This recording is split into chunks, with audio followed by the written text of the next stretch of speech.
wanti guddaan lafa kanarratti namni kamiyyuu kan hojjechuu danda'u kan raawwachuu kan danda'u humna inni qabu namni ofii isaatii beekuu kan qabu kaka'umsa jechuudha. Kaka'umsi humna baay'ee guddaa ta'e kan dhala namaatiif waaqayyoon kenne kaka'umsa keessatti yoo hin jiraanne waan tokkorrallee gahuu akka hin dandeenye waan tokkollee murteessuu akka hin dandeenye waan hawwinsanillee saniifillee aarsaa akka gochuu hin dandeenye waan saniifillee cimnee akka hojjechuu hin dandeenye kanaafuu obsa qabaachuu akka hin dandeenye kaka'umsa yoo qabaanne waan san bira gahuudhaaf obsinuurra jira jechuudha.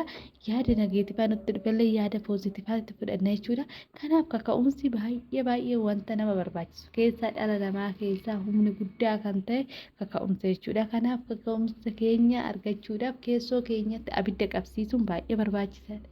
Kaka'umsi keenya yoo akka abidda gaaleetitti akka sibiila gaaleetitti ka'e waan barbaanne sanillee yoomiyyuu haa ta'u waa sana of harka galfachuudhaaf namni kamiyyuu yoo ganamaaf galgalaa yeroo isaa hunda aarsaa isaaf godhe irratti waa sanirra gahuu ni danda'a jechuudha. Kanaafuu akka waliigalaatti har'a qabadhee kanan kaka'umsa jechuudha. Humni guddaa kaka'umsa keessa jiru namoonni baay'een beektan humni guddaan akka kaka'umsa keessa jira jechuudha. Wanta kamiyyuu kan yaadne kan barbaanne kan nuti harka jirullee waan kaka'umsa qabaanneef jechuudha. Kaka'umsi humna guddaa kan ta'e dhala namaatiif kan kenname jechuudha. Kanaaf tokko lama inni wantoota hedduu akka sagalii tokko ni ilaalla tokkoffaa irratti dammaqinaan hojjechuun keenya cimsinee akka kaka'umsa horachuu nu barbaachisa jechuudha. Dammaqinaan waan hojjennu san jaalannee fedhii keenya kaka'umsa ofitti uumne kaka'umsa hedduu uumannee akka hojjennu inni immoo humna guddaa nama taasisa jechuudha. Lammaffaa irratti immoo kan kennaan keessaa kan argattan kennaa keessan kanan argattan yoo kaka'umsa keessan barbaaduun argattanii anniisaa keessanillee waan beektanillee waan dandeessanillee mul'ata keessanillee kaka'umsa keessan jechuudha. Kaka'umsa san keessaan baatanii dukkana keessaa gara ifaatti bahuudhaafillee kaka'umsa yoo qabaanne jechuudha. Kanaafuu isallee sirriitti cimnee argachuun nu barbaachisaadha jechuudha. Akka sadaffaa irratti immoo booda irrattillee kaka'umsa keenya san yoo cimsanne yoo sirriitti barbaanne waan barbaannu saniifillee aarsaa goone kaka'umsa saniif waan barbaannu sanittillee ni arganna ni gammanna jechuudha. Kanaaf kaka'umsa cimaa qabaachuun baay'ee nu barbaachisa jechuudha.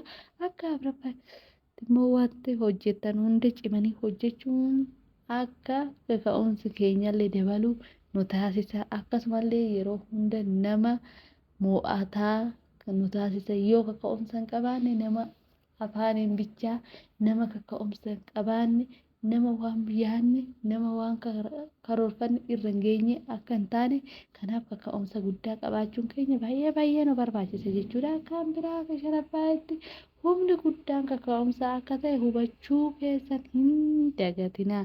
Kanaafuu humni guddaan ofii keessan hafuura keessaniif kennuun hafuura keessan of kaasuun kanaafuu kaka'umsi guddaan qaama keenya keessa akka jiru humna guddaa kan ta'e kaka'umsa waan ta'eef kanaaf kana beekuun barbaachisaadha jechuudha. Kan biraa akka jaaffaa'itti gara maaltu na dhibee irraa maaltu na galche irraa gara ofitti abboomummaan cimanii hojjechuun kaka'umsa guddaan irra deebi'uun waan nu hin galle waan nu ulfaate sanillee hojjechuun kan dandeenyu kaka'umsaani jechuudha. Kanaaf kana sirriitti cimsinee hojjechuun nu barbaachisa jechuudha. Akka saddeettaffaatti yaadota sirnaa jabeessuu horachuu qabdu keessa sirriitti irra deebinee fooyya'insaa fi dabaluudhaan hojjechuun nu barbaachisa jechuudha. Akka saglaffaatti immoo rakkoon irraa firiin gaarii akka argamu kanaafuu yeroo kuftan kufaatii irraa illee abdii osoo hin kutatin kufaatii keessa irraa illee wanta guddaa barattan jechuudha. Kanaaf rakkoon firii guddaa qaba. Akkasumallee firii keessanillee kan rakkoo sana erga kuftanii booda firii gaarii akka irraa nyaattan abdii godhadhaatii kaka'umsa keessan cimsaa hojjedhaa.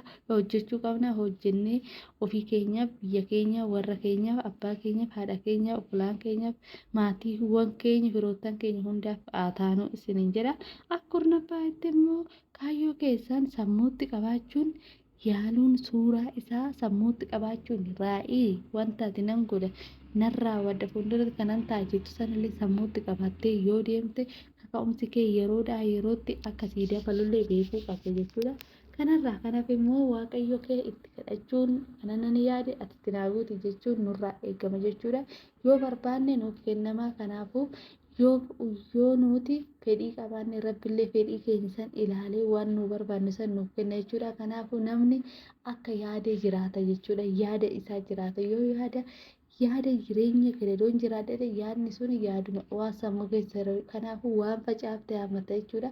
Ammarraa kaaftee kaka'umsa keenya cimsannee yaada keenyallee yaada gaarii facaasuu qabna jechuudha. Sammuun keenya wanta nu kennine wanta inni nu barbaannu nu fida jechuudha. Kanaafuu waan barbaadullee daareshinii nu barbaannullee kallattiin nu ittiin barbaannullee yeroo itti argachuu barbaannullee kanaafuu jireenya keenya keessatti murteessinee hooteessifne waaqayyoon immoo akka amantaniif haa ta'u nuun jedhe. Kanaafuu amanuun baay'ee nu barbaachisa isiniin jedha. Quraanaa bulaa har'aaf kana fakkaata. Sabiskiraayib gochuu hin dagatinaa isiniin jedha. Maatii koo guddaa galatooma.